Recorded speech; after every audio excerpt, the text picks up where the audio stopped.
दोस्तों नमस्कार। क्या सच में महाराष्ट्र में भारतीय जनता पार्टी फंस गई है? बीजेपी के मुख्यमंत्री को लेकर के अभी अटकलें चल रही हैं, सस्पेंस बरकरार है, राजनीतिक बाजार गर्म है, नाम बाहर नहीं आ पा रहा है। हालांकि देवेंद्र फडणवीस के नाम को लेकर के आरएसएस खुल करके कह चुका है। आरएसएस ने बीएल संतोष के जरिए देवेंद्र फडणवीस के नाम को पहुंचा दिया। लेकिन एक दूसरी खबर भी है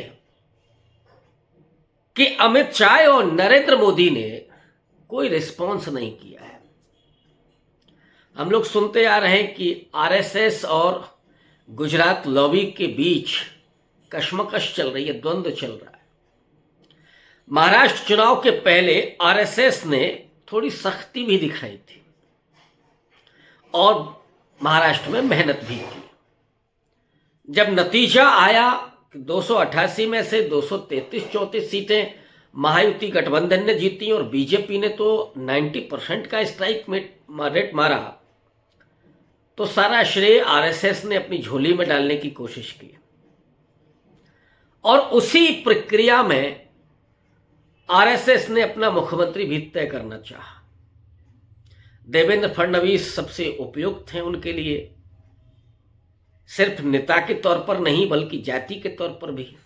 और जब इस देश में राजनीति हो और जात ना बीच में आई, ये कैसे हो सकता है? पेशवा है, पेशवाई ब्राह्मण है। लेकिन एक और खबर चलिए बताता हूं, और वो खबर सबसे फंसाने वाली है बीजेपी को। खबर है कि एकनाथ शिंदे फिर से रूठ गए, फिर से कोप भवन में जाने वाले हैं। आज की सारी बैठकें उन्होंने रद्द कर दी थी। और महाराष्ट्र की राजनीति में गॉसिप तो ये चल रहा है कि अब 5 तारीख को जो शपथ ग्रहण समारोह होने जा रहा था वो टाला जा सकता है। कुछ लोग तो यहां तक कह रहे हैं कि वो टाल दिया गया है। लेकिन एक चौथी खबर अभी अभी आई है, वो है कि भारतीय जनता पार्टी ने महाराष्ट्र में अपने पर्यवेक्षक नियुक्त कर दिए हैं। केंद्रीय वित्त मंत्री निर्मला सीतारमण और गुजरात के पूर्व डिप्टी सीएम विजय रूपाणी पर्यवेक्षक होकर के महाराष्ट्र जा रहे हैं। इसका मतलब क्या है? इन 4 खबरों के जरिए कौन होगा महाराष्ट्र का मुख्यमंत्री और क्या 5 तारीख को शपथ ग्रहण समारोह होगा या नहीं होगा, इसी का करेंगे विश्लेषण। जरा पहली बात पर आते हैं।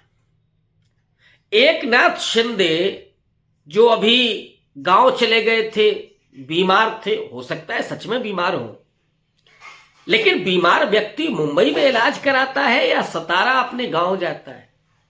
इसलिए मैंने कहा कि हो सकता है बीमार हो। लेकिन खबर यह है कि जब तक वो बीमार रहे, अपने गांव रहे, किसी ने उनको फोन भी नहीं किया। एक देवेंद्र फडणवीस ने उनकी हालचाल ली। इसके मायने क्या है?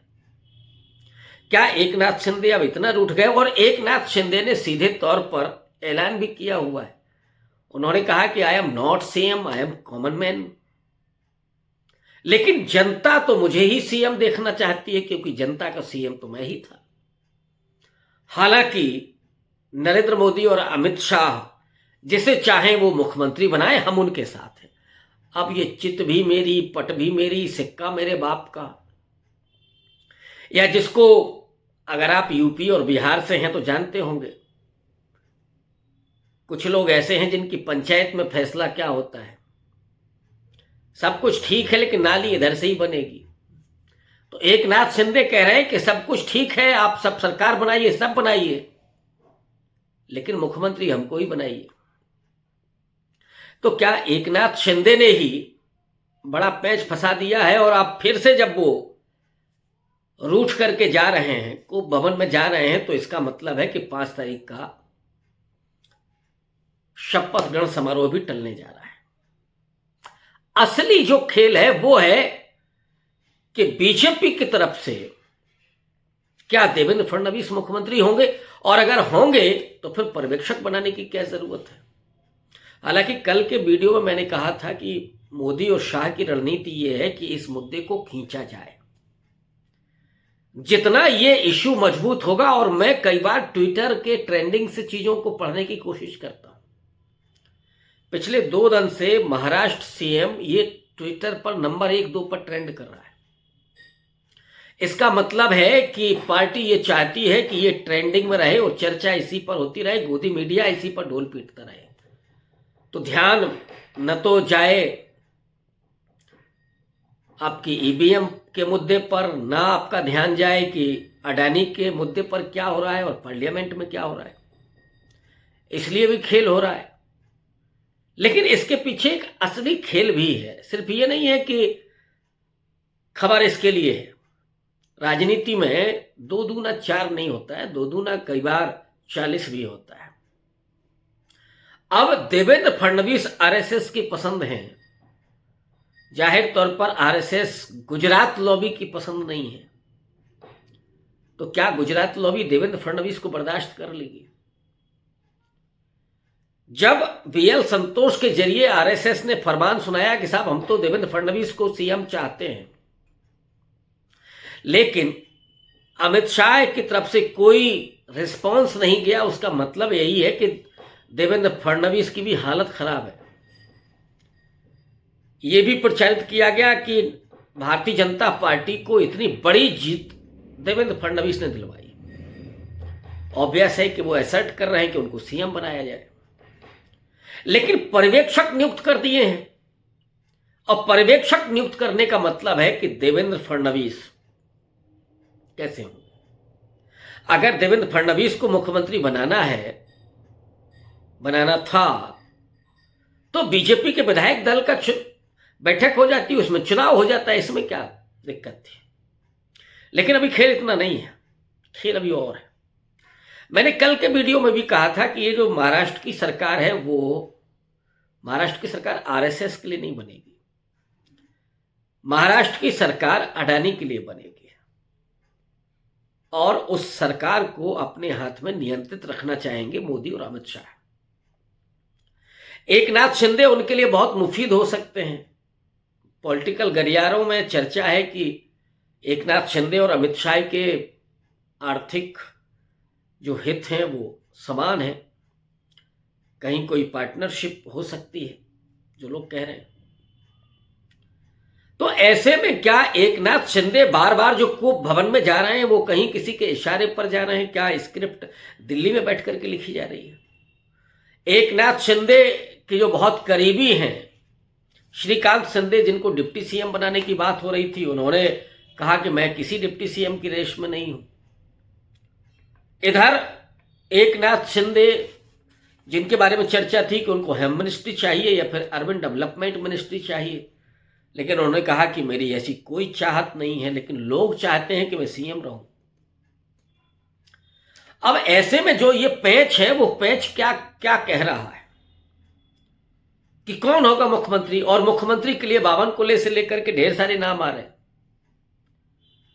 वो नाम जो भी आएंगे सुर्खियों में, ऑब्वियस है फिर गुजरात लॉबी उनके बारे में नहीं सोचती है।